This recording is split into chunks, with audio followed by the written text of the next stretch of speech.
to see such a good turnout. I'm always impressed people like peat so much, and that's maybe why I like peat. I was thinking I like peat because it has lots of cool little flowers and bugs in it, and I like it because if you dig to the bottom, there's all the stories buried in the things like the albatross poo and the little pollen grains. And also because when you squish it between your fingers, if it hasn't been dried out ever, it feels a bit like chocolate cake. Katy's going to give us a lot more science than that. So, yeah, as many of you probably know, Katy, she's been working here on a PhD on the condition of our peat, and she ran the Bob Day, which everyone loved. Which was fun.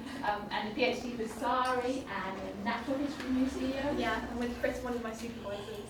Yeah, the CH. And Leicester University. Yeah, so everyone's recognised. So yeah, and now you're on a secondment with the Department for Environment and Rural Affairs. So for a little while. So you're a very busy person, so we're lucky to get you. No, thank you. Thank you for having me. Thank you for introducing me, and everyone for having me down here again to talk to you about peat. I'm doing a bit of stuff with the RBA workshop, land recovery workshop on Thursday and Friday. So I don't want to repeat what I'm saying too much between the two things. So I thought today maybe I'd talk a little bit about some of the stuff that I've been finding as part of the PhD and kind of what it might mean for the Falklands, but then also talk a little bit about what I've been doing with the Environment Department in the UK, working on their peatlands, so we can just for a bit of inspiration and to see how other places around the world are kind of dealing with sometimes quite similar issues to what we have here. Not that all the applications that they're doing there is necessarily relevant for the Falklands, but just some of the understanding some of the mechanisms behind that and how it might be useful and applied in a Falkland context. So I thought I'd start. So a big part of the PhD, and I started in September 2021, I think, and I first came down here in 2022, and that's when I gave one of my first presentations to Peaty Pals, and I was talking all about the greenhouse gas emissions from the peat in the Falklands. So I shared I think my very first month's measurement of greenhouse gas emissions from the peat. I then gave a talk to Peaty Pals, I think in 2023, where I was talking a lot more about the erosion stuff that I've done and trying to measure that, and some of the findings around that were just how much from the bare peat areas we're getting massive amounts of peat erosion, and in some cases almost an order of magnitude more than what we're getting in some of the most degraded peatlands in the UK, so just how much of a problem erosion is here on some of the bare peat landscapes. But I thought, having done a year's worth of field measurements on the greenhouse gas emissions, and Valeria is doing the same, picking up some of the sites and expanding it further, I thought maybe I'd just share a few findings from that. So some of you might have seen this diagram before. I think I've shown it at a couple of things, but this is kind of a summary of all the processes that carbon, this atom that we're interested in, moves around through a peatland. So the main things that we can measure and try and understand the greenhouse impact of a lot of our peatlands is by looking at the gases that we get on the surface. So peatlands, when they're really healthy, they should be these carbon stores. They should be taking these greenhouse gases, so these climate warming gases like CO2, carbon dioxide, out of the atmosphere and storing them in a permanent carbon store.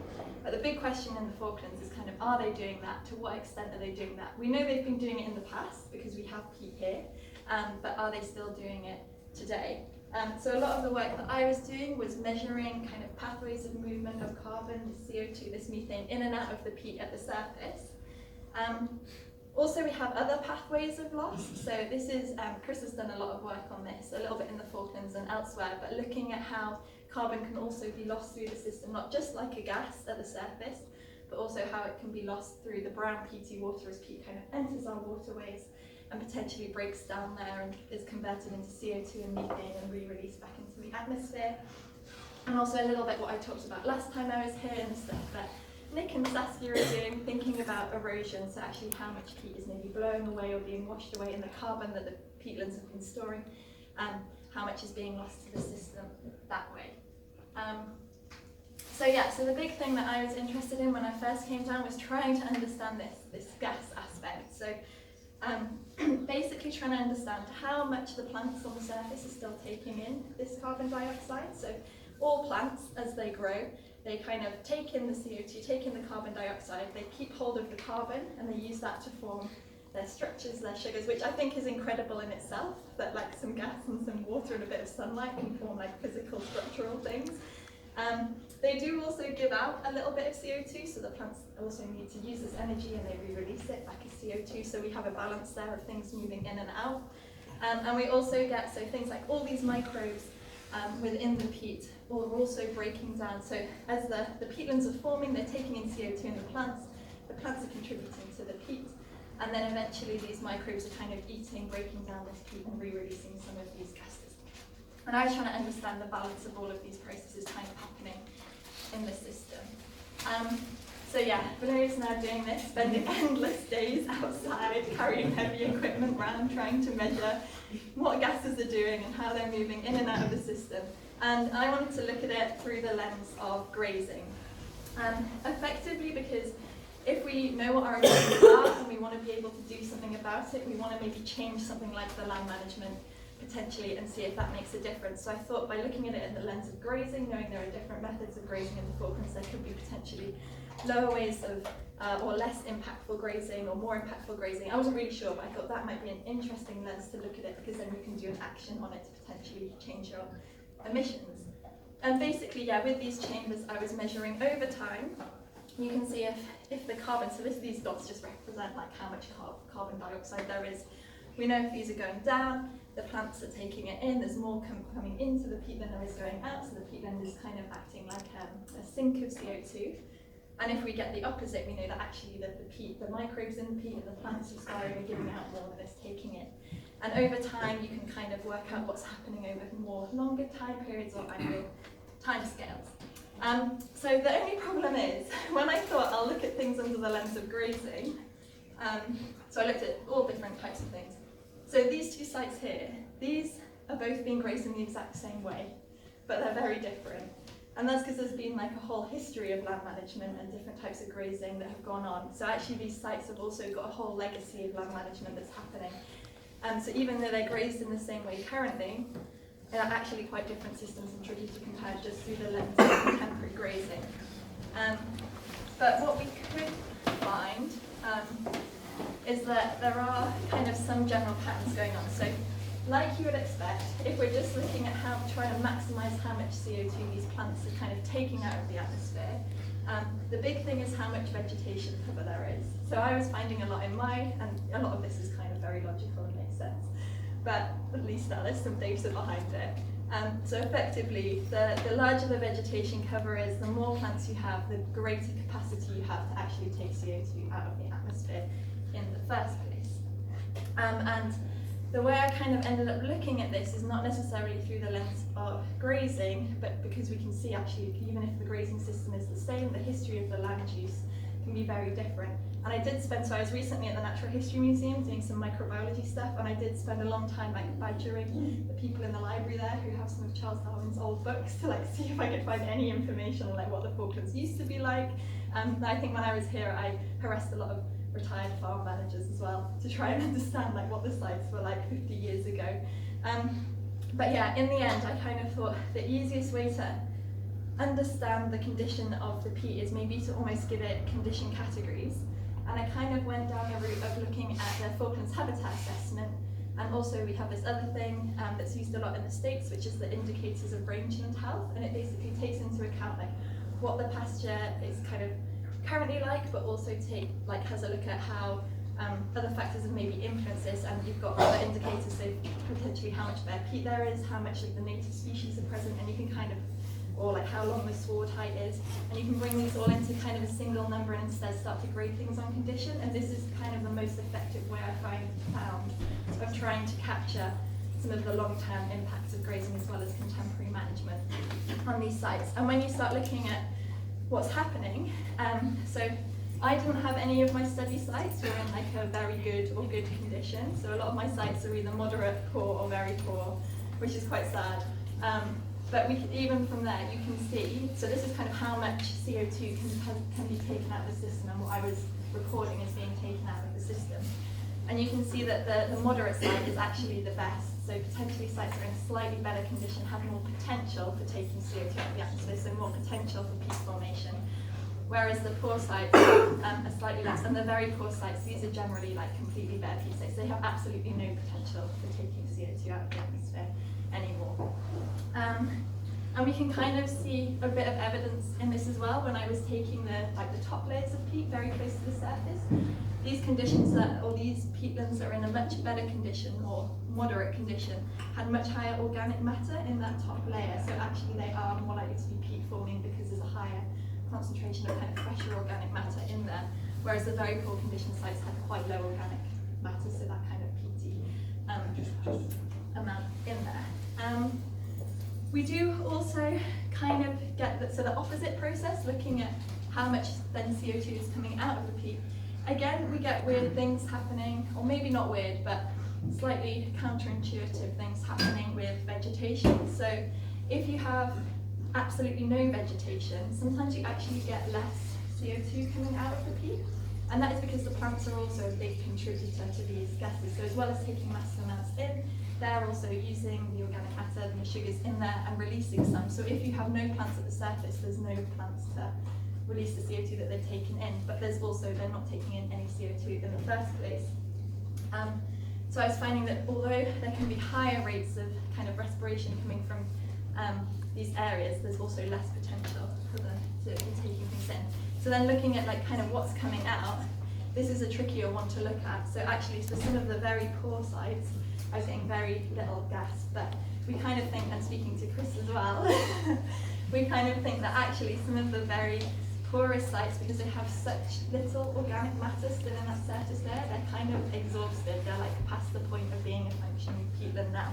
So they're not taking anything in, but they're also kind of have already given out everything that there is to give out now, and they're kind of at the end of life, failing, like dead systems almost. Whereas there's very little difference between the moderate and poor. So then when actually you combine this all, again, the very poor, this is kind of total emissions, so anything above zero is like an output into the system. So we're finding the very poor systems are giving very little out, but probably because they've done it already, it's already been lost. Whereas the poor and moderate are now kind of more active because the microbes are still active in there, there's still the material for them to give stuff out. But actually the moderate ones are giving out less. And we kind of hope that potentially if you have good and very good systems, they might be, these bars might be smaller, and so actually they might be giving out less. Although unfortunately I've not had any good or very good condition sites to look at. So yeah, and I kind of touched on this briefly, but the way that I ended up finding the best way of explaining this was through things like the Falkland Island habitat assessment. It's quite exciting in that you know, there's lots of people who are working on this, and I've had the opportunity to do a little bit with FLH and setting up, and also on Weddell, setting up soil moisture things and looking at some of these sites in the context of the Falkland habitat assessment. And that's really good for kind of getting our baseline, but also helping us work out how we can potentially get these systems back into good or very good, maybe like the picture on the left. So yeah, and I also wanted to briefly touch on water. So I didn't really look at pathways of loss of carbon through water systems, although we know that, and actually this is the only time I ever saw any like water-based erosion the whole time I was in the Falklands, just this one day, although you might have had more of it recently. But also if we take our lens of like condition, we can see that actually there's a really big difference in what the water levels are doing between sites. So not only are things like vegetation, the presence of native species, how much bare peat you have, and kind of the biodiversity around these sites important for understanding emissions. As a result of these different conditions, you are also potentially getting quite different water tables. So for example, the moderate sites that I had, the water is much closer to the surface year round than it is for these poorer condition sites and these very poor. And I should say a lot of the very poor sites, the water table had actually dropped below my dip well, which was like 2.5 meters, so the water table had like completely vanished. Water tables are actually quite a good, I wanted to see if I could get water tables to link into some of the emission stuff that I was seeing in the Falklands, because Chris, who's my main supervisor, has done a lot of work on water tables and emissions, and has basically kind of found that water tables are one of the most important defining features for understanding emissions, particularly in the northern hemisphere. And so we had a little play around to see where does the Falklands sit and where do my sites sit based on this water table depth below the surface on like a global scale. So if you look at the red and the green lines, this is kind of a relationship between water table depth and how much CO2 is moving in and out of the system. So the idea being that kind of, and this is based on like big, kind of global studies of northern hemisphere peatlands, and you find that actually when your water table is really close to the surface down here, your emissions are really low or even negative, and then as your water table drops and drops and drops, you start to get more and more emissions. And we wanted to see, like, does the Falklands kind of match this? So all my sites are the ones in black, and we were finding that actually they do, for most of them, they do kind of sit within these lines.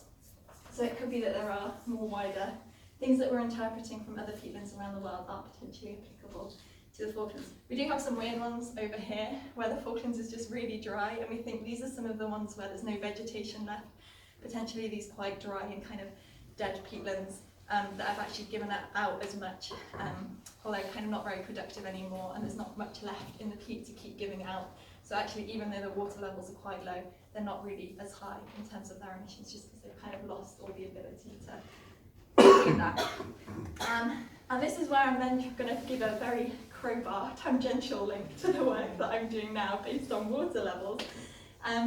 So this is weird because normally I give lots of talks in the UK and I talk about Falkland peatlands and I have to show everyone where the Falklands is on a map and kind of introduce it and talk about tussock and penguins and things.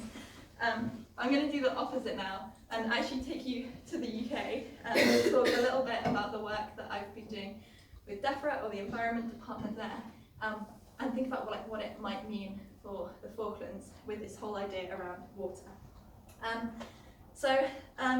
Growing up, a lot of my experience of peatlands in the UK was stuff like this, very wet. This is like upland blanket bog, and some upland blanket bogs do look quite similar to what you get in the Falklands, kind of vast expanses of like quite white grass with a few rocky bits sticking out. But more recently, I've been working on peatlands that look a bit more like this, or should look a bit more like this, in the lowland areas of the UK. So I've been learning lots of new things as well. And unlike, sometimes I'm a bit shocked because sometimes we consider some of the peatlands in the Falklands quite degraded, but this is kind of the practices that happen on the lowland peatlands in the UK. So there's a massive amount of cropland on peatland, and we also get massive amounts of peat extraction. So a bit like peat cutting that you get here, but on like a huge industrial commercial scale in the UK, which can be a bit heartbreaking. And the reason kind of I ended up with this role in government looking at this is because actually, just like in the Falklands, we're worried about carbon emissions from the peatlands. In the UK, we're also really worried about it. So this is kind of the extent of lowland peatlands in the UK. So you've got quite high densities kind of around East Anglia and also the Somerset levels, but there's bits scattered everywhere. And although kind of, so from some of the work Chris has done, we know that the peatland emissions from peat generally contributes to about 3% of the UK's total carbon emissions. So that's everything, including aviation industry. 88% of that is coming from the lowlands, so these other areas, and a lot of these lowlands are all on cropland or very intensive grassland. And if you're ever in the UK listening to a PT talk on lowland peat, people always show this picture. And this is kind of a good example of just trying to understand the impacts of how we've manipulated the water tables and what it's done to peatlands. So when this is like the home post, and when it was put in, the top of this post was thought to be level with the peat surface. And over the past, I don't know when it was put in, Chris, like 152? Something. Yeah. Over that time, the peat has been dried out, so it's been massively drained, huge drainage systems put in, and it's all shrunk, cracked, blown away, subsided, reduced, and basically now we've had like nearly 4 meters or plus in some places of just peat loss in the lowlands in the UK. So sometimes I think, the Falklands peat isn't too bad. And a lot of it is because we wanted to drain these huge areas for commercial agriculture, So there's been big drainage ditches put in, huge drainage networks all across these lowland areas. Some of the pumping drainage systems, they can take, it's something like an Olympic swimming pool's worth of water out of the system every 2 minutes. So it's like massive amounts of water being pumped out of the peat. And we all know that water is so essential for keeping the peat wet and reducing emissions. So generally a higher water level, you get lower emissions. And this creates problems in the summer because we've got rid of all of this water out into the sea, and then in the summer you have massive droughts and suddenly all the crops are dying. And you can't meet the whole point of why you drain the land in the first place. So, and this is where it's kind of interesting. So I've been employed a little bit to think about solutions on this and work with people on solutions on this. And this is where sometimes the scale is crazy, because in the Falklands, I guess you have your environment department, which is super small and trying to work really hard. And I feel quite privileged in that in the UK I'm working in a team with 18 people who are purely focusing on peat policy and peat research. And it'd be amazing if one day the Falklands could also have a little peat team working on the issues here. But so a lot of people would like us to go back maybe to times when the peatlands were very wet, when we can all travel around on kayaks again, and use wetland products to rebuild our houses.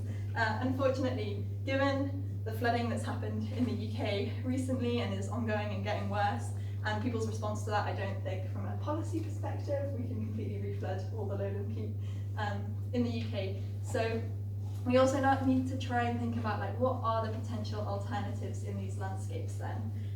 And this is where the idea of polludiculture comes in. And Joost, you might know a bit about this.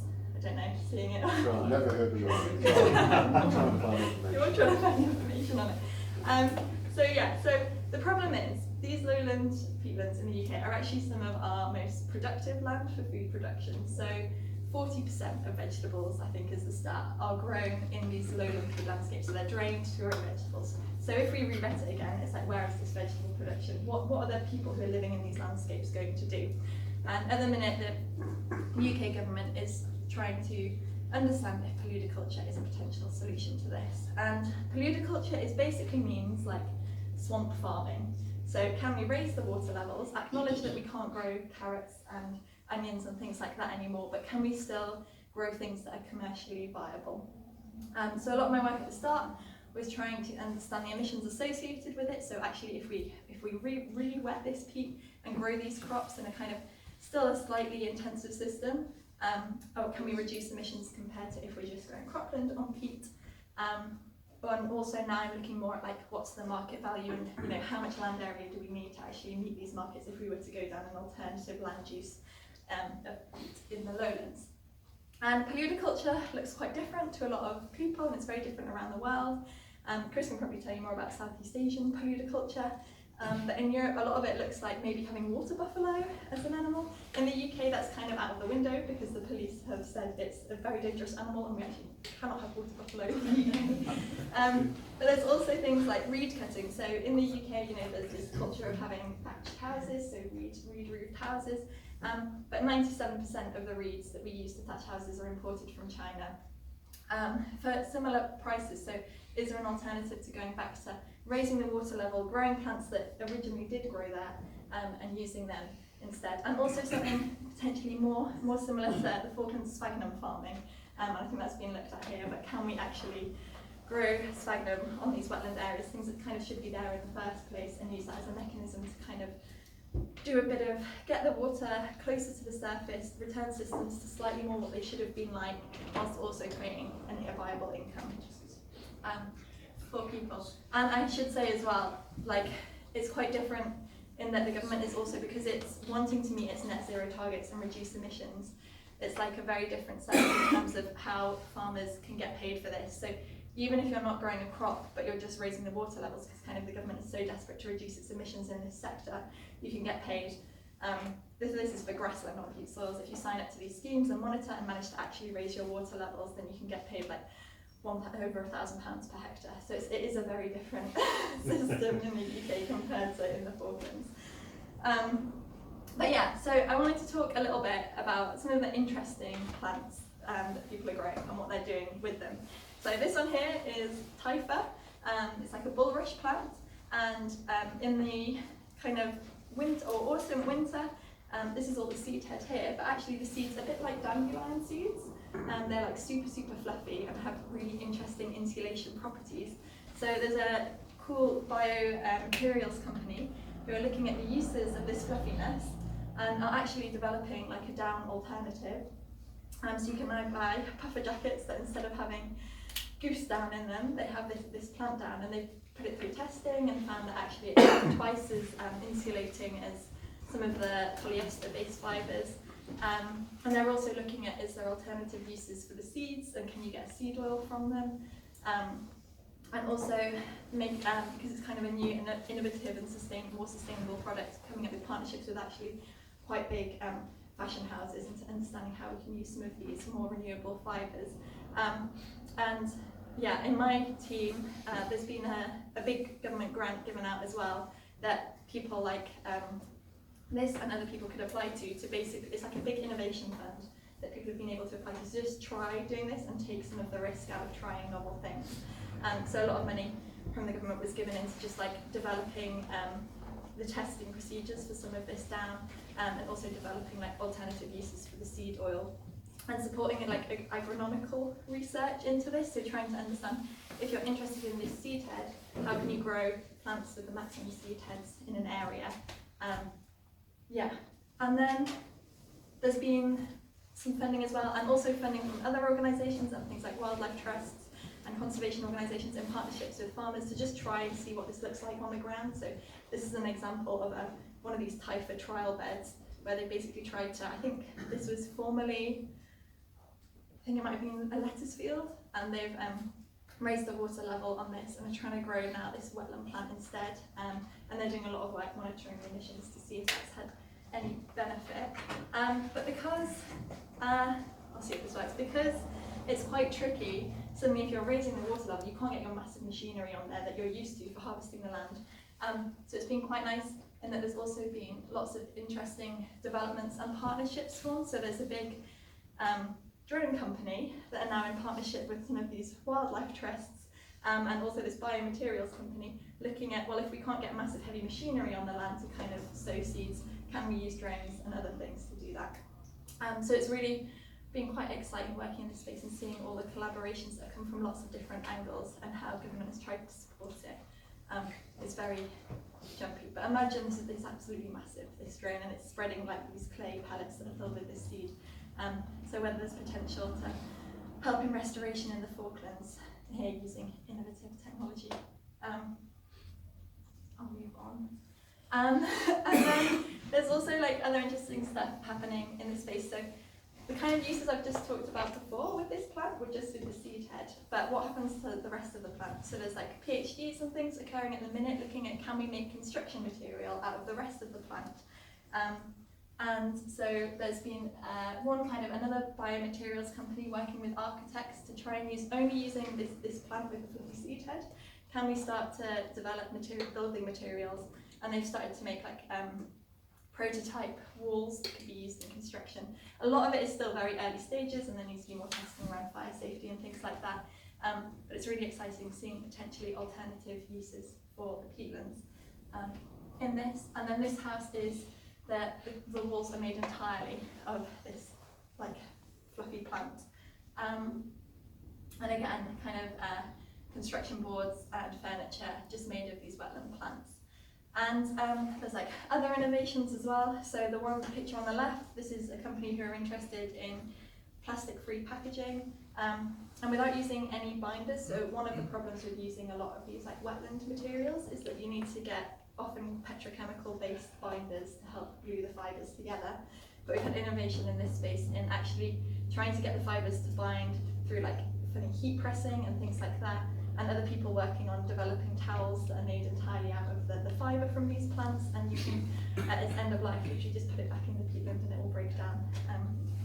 So yeah, really cool stuff. And then thinking about other things like reed insulation, which is can be better than wood insulation.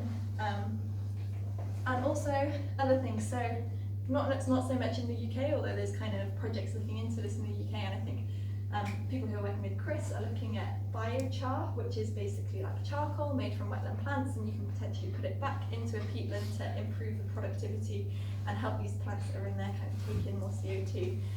But also in other parts of the world where some of these plants, these wetland plants, are invasive, they're trying to turn them into charcoal to supply like local energy demands. So I think there's one place in West Africa where they've set up a charcoal facility that takes some of these invasive plants, converts it into charcoal, and supplies, I think it's like 40,000 homes with their charcoal requirements for the year. So some really incredible stuff. And I thought sphagnum is a plant people are more familiar with, so I'll briefly touch on what's happening in that space. So there's another organisation set up. They were originally set up a bit like Atlantic Harvest, trying to support restoration. So a lot of upland restoration in the UK. They want to put sphagnum in areas where it no longer is.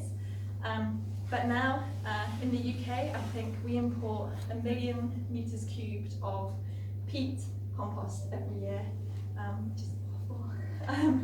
And people want an alternative that still has similar properties to peat, so the potential is actually just growing the sphagnum directly and using that as a peat alternative.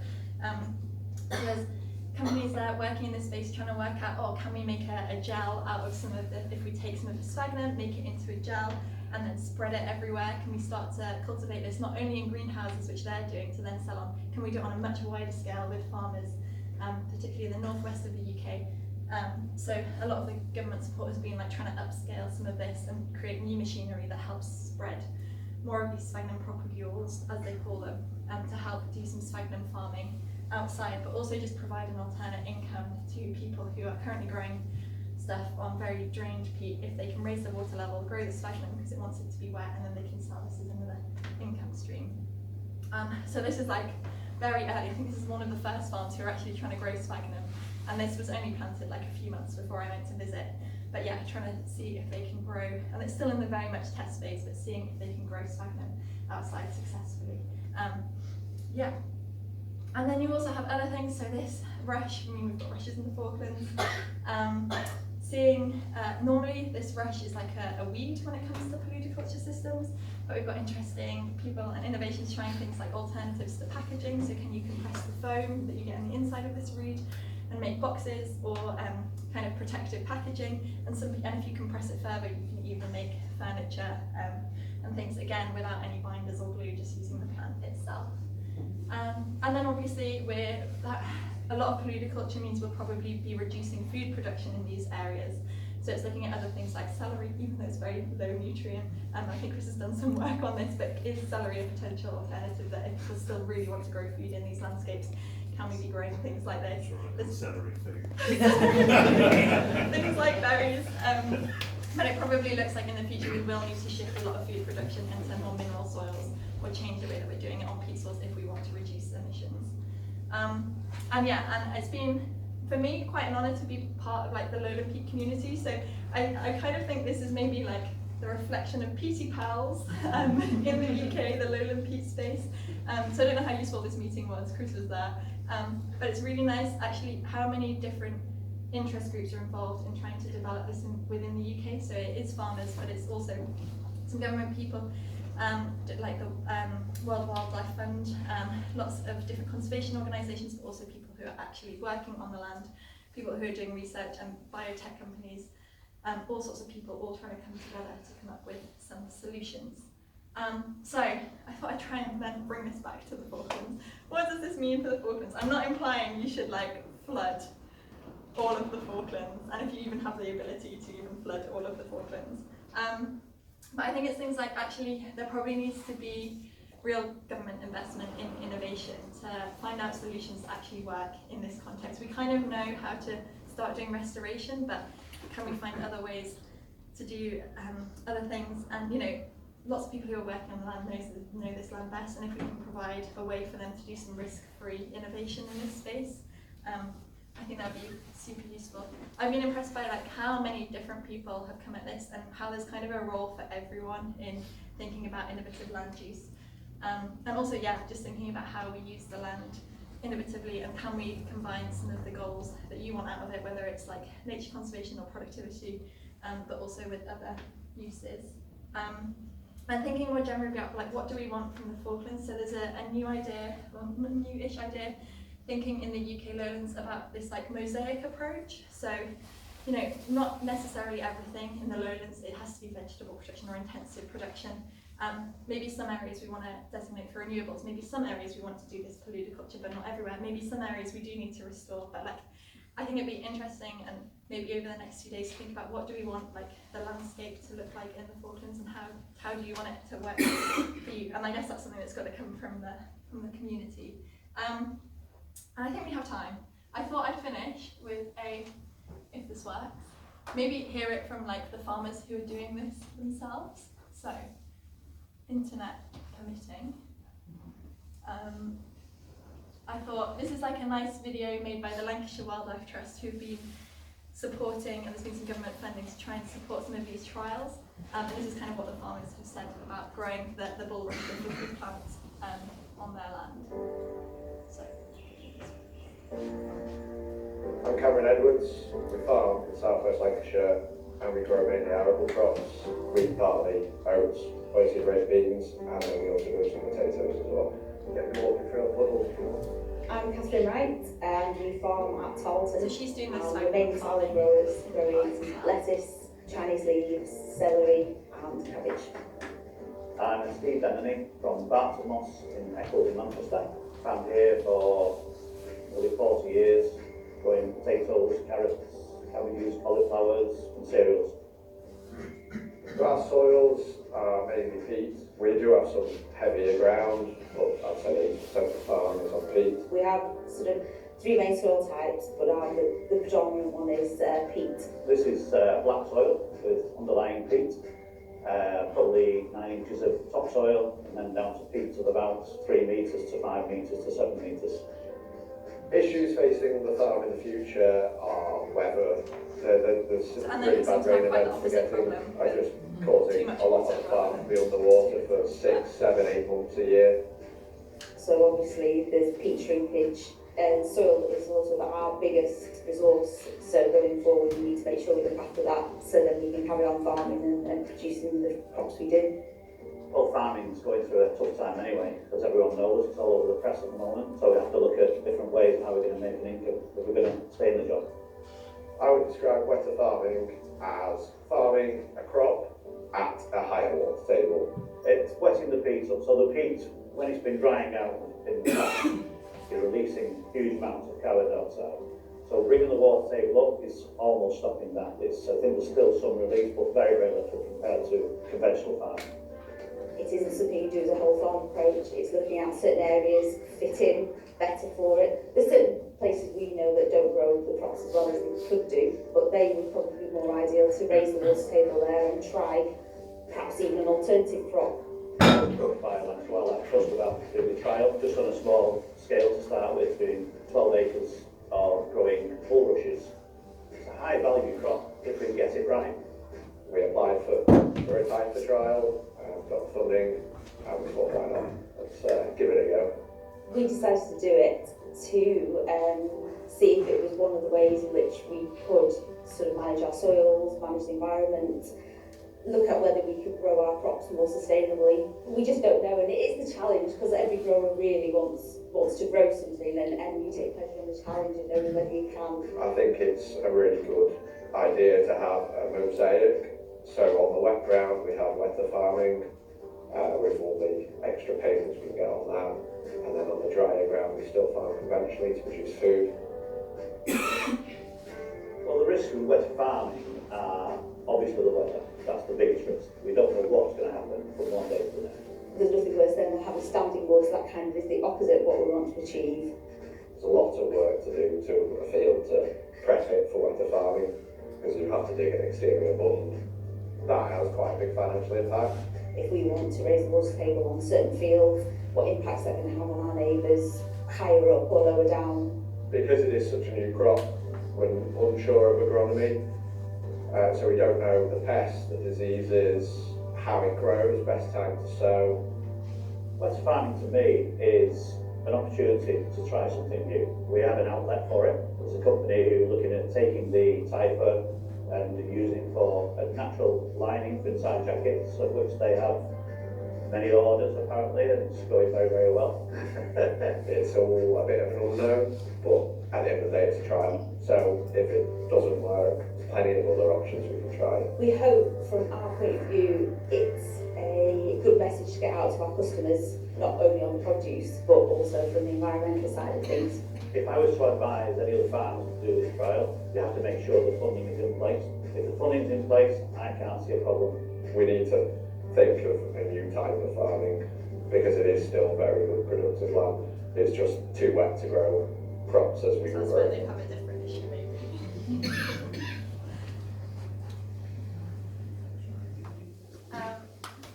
Yeah, so I think, there's very different issues in the Falklands compared to here, but it's just exciting to see in this space people are trying new things, but they've got the support of lots of different industries and also government. And maybe it'd be nice to start thinking in the future how we can try and do some of the learnings from that and bring it into the Falklands. So thank you very much for letting me chat.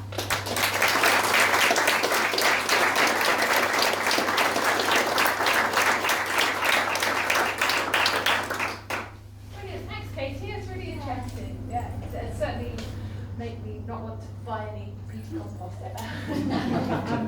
We've got a few people on Teams, so we'll perhaps see if they've got questions first, and then and if anyone wants to join the Peaty Pals mailing list that isn't on there yet, I'll pass this around. Just stick your email address on there. Brilliant, thank you.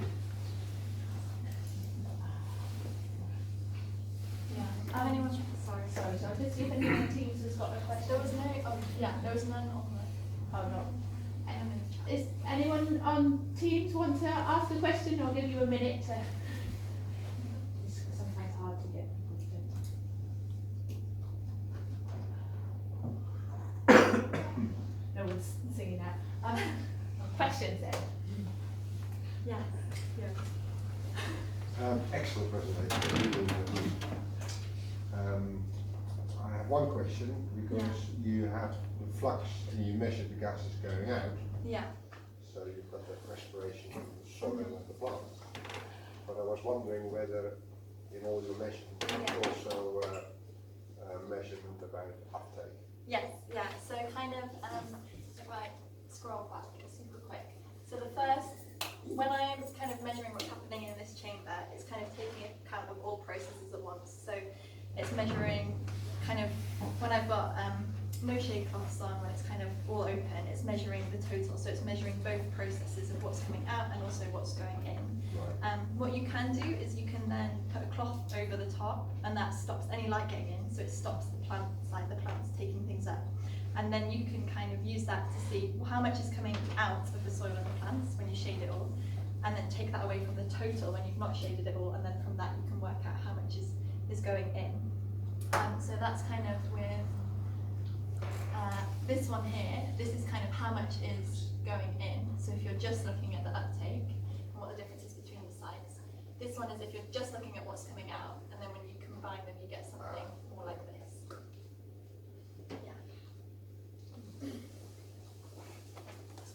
There must be some more questions. Possibly more just an observation. Yeah. I mean, when we talk about restoration and the kind of set aside, we often look at these very, very good examples. So, the active restoration is you have a big black area of peat. You go in there with a bunch of people, you plant the grass, and suddenly it's, a great big chunk of the grass. And I kind of think that sort of the expectations for set aside are quite different. We've been doing a lot of surveys in some of the upland areas recently, and some of them haven't been grazed in 30 years. And if you took a superficial photograph, most lay people wouldn't be able to tell whether it had been grazed or not grazed. I mean, it basically kind of looks exactly the same. It's the same shade, it's the same colours. It looks like the same thing. It's like, well, what benefit is there? And it's only once you kind of dig down lower or deeper and take a more holistic approach that you actually really see the difference. And interestingly, Dave's kind of habitat scoring does actually capture that. Yeah. So most of the ones that we've been seeing, we're right on the division of moderate to good, when it's good, and we get very few at very good. Yeah. But that's not because you're suddenly getting lots of new species. If you actually take a species list, Well, the species list of grazed and ungrazed is pretty much the same. The species list of pipegrass flats in montane grassland is pretty much the same. Because so many of our plants, it's a very broad suite we have here, they kind of go everywhere. They're not sort of niche plants. It's really once you start looking at soil coverage, you know, sward height, and all these other types of things that you actually see, well, it looks very similar, but this is a denuded landscape and this is a very, you know, a good ecologically functioning landscape. Yeah, I think that's why it was interesting in this to kind of see that actually maybe looking at the habitats assessment is potentially a good way of trying to work out what emissions are, and it would be really nice in the future to kind of see, because I didn't have any good or very good sites actually as a result of are we seeing it start to drop down again if we get something very good to the left hand side of that.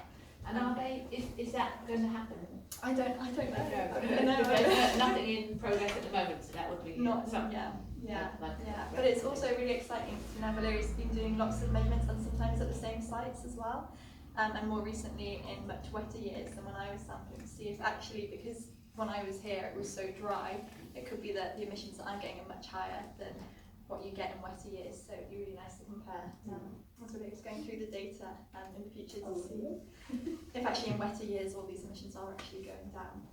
And then it's the questions of how do we make it better. Just as a comment, I mean, when you showed the water table graphs, I mean, even the moderate site's got an average water table of 40, which is about the same as you would get in an intensively managed grassland in the UK, but you were actively draining. So it's really dry, so it's not surprising they're all emitting, really. So whether that's a year thing, that's not a well either, really. Yeah. Do you think it's very important that we get some good sites? Like, is that? Yeah. I think it would be really nice, and for like gas flex projects going forward in the future, it'd be nice to. I mean, probably quite difficult to get up into any range and things on a regular basis to do that, but to have some sites in there just to see what is happening. Sorry, there's a few more.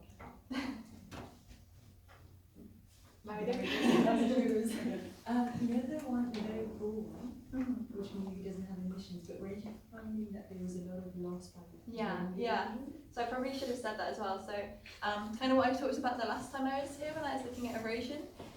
You get massive differences in if you've got vegetative peat compared to unvegetated peat. So here, I guess, it's quite misleading in that I'm only showing the loss that's as a gas form, but actually if you try and add it, and I'm trying to work out how to do it now, if you try and add erosion back in, you're getting massive amounts of erosion. And I showed some pictures in the UK of, where there's that peat extraction and things, and even the erosion that's happening in some of the bare areas of peat in the Falklands is like an order of magnitude higher than what you get in completely bare areas in the UK. So that's a huge pathway of loss that probably actually, if you add it in, shoots that yellow one on the far right really high up in terms of total emissions.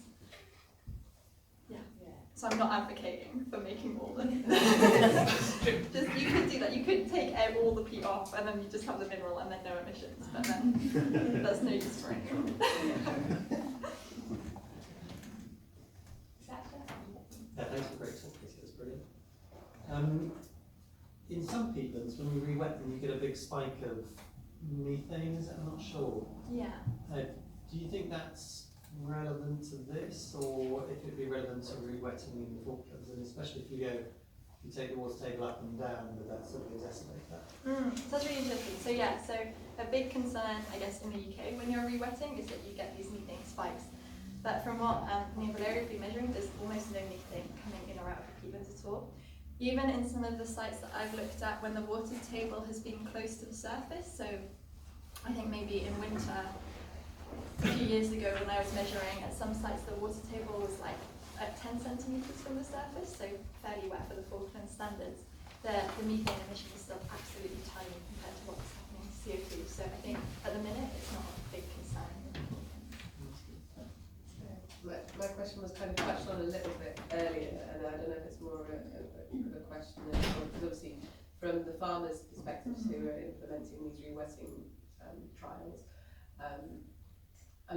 like the issues that kind of surround UK peatlands are, well, Then, are yeah. they as weather-based as potentially ours are? So does that give us fewer levers? Yeah. And particularly when thinking about like running a re-wetting trial, like the biggest optimist in me wants to say like that could be possible to do in some camps in the Falklands, but like how are the farmers approaching that? Because like you're saying, with those massive pumps, for example, I can imagine that, you know, turning off a system such as that will give you an opportunity to re-wet the area around it. Obviously, we haven't actively got things like that we can switch off. So how is the approach to the trials there? Probably.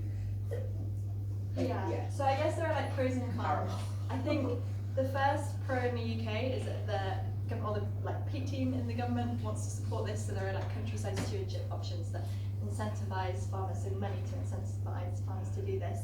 A difficult thing is that landowners in the UK have no control really over the drainage authorities who are responsible for taking all this water, pumping all this water off the land. So it's very hard if you as a farmer wants to raise the water level on your land, you effectively kind of have to cut yourself off from the drainage authority, which is not really viable. So there's talk now about, can we make these drainage authorities more like water management authorities and make their remit more about water management rather than pumping it all out as quick as they can.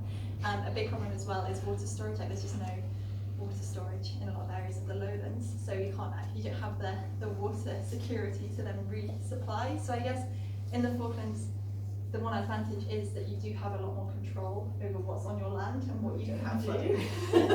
But on the other hand, you potentially don't have the water supply to do this. So actually the options that are open to you, things like, can you do things around the buffalo ditches? Can you, at some points of the year when it's rainy, have more areas of storing water so you can try and pump some water on the land? There might be some options there, but perhaps less of the financial backing that you can get in the UK to do some of these things. It's interesting to know that those are the levers for create issues in the UK. Katie, just quickly as a follow-up to that, really great talk. I agree, we'll go a different way here. With all your contacts in DEFRA, etc., is there what's the best place the Falklands could go to get input on what innovations could be trialled here? So I think innovation is definitely what we need to do, but it'd be really good to tap into the information that might help. I would really like to see, like, over the next 2 days of this land management workshop that is happening, I think like a first place is just to understand what actually is like a vision for the Falklands, like what direction do you want to take it in, what is important and what is valuable, and then kind of knowing where you're heading, then it might be easier to start to reach out to, okay, if we want to start to go down this route, maybe we want to think about water management a bit more, can we start to reach out to water engineering organisations, things like that. But yeah, I think having a clear kind of idea of maybe what you want to start looking at, and also, you know, like, people in the Falklands know their land best as well. Chris. I was just going to say that. I mean, when I came down the first time, I thought I was coming to visit something that looked like Dartmoor, you know, sort of wet, blanket, bold landscape, and it took about 5 minutes from NPC to realise that wasn't true. I think a lot of the advice you get from somebody who hadn't been here would be based on an understanding that's not right of how the system is. So actually, a lot of the knowledge is probably here already. But there might be, there's probably some good ideas out there that could be trawled and filtered, and some of them might turn out to be useful. Technology and funding, I think those are money helps. 1,400 per hectare would be.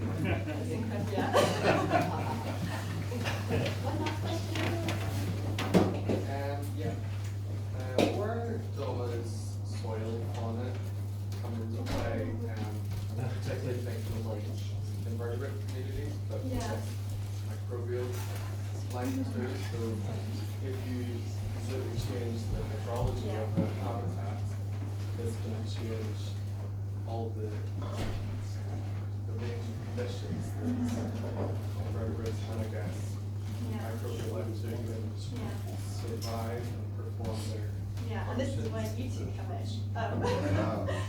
So as part of the PhD and some of the time I had at the Natural History Museum, I was looking at, and I've still got all the data to go through, but looking at the microbiological communities that are in there and trying to understand what's happening, what are the communities above the water table, what's the fluctuating water table, what's below the water level, are they different and how do they vary between sites that don't have vegetation anymore, sites that have different vegetation, to try and start to get an understanding of that.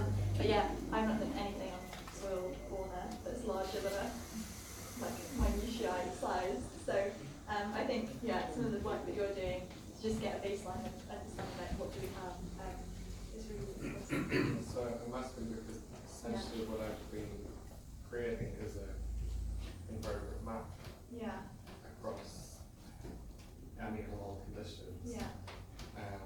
Hydrological conditions, habitat conditions, and I certainly have seen such big differences, especially across keystone groups like springtails. Some have hundreds, and others, doesn't matter how I look, I find nothing. And that's certainly interesting. It'd be really cool as well. And to see how that fits into I guess the stuff that FC are doing. How does the fauna mapping map to kind of the condition scoring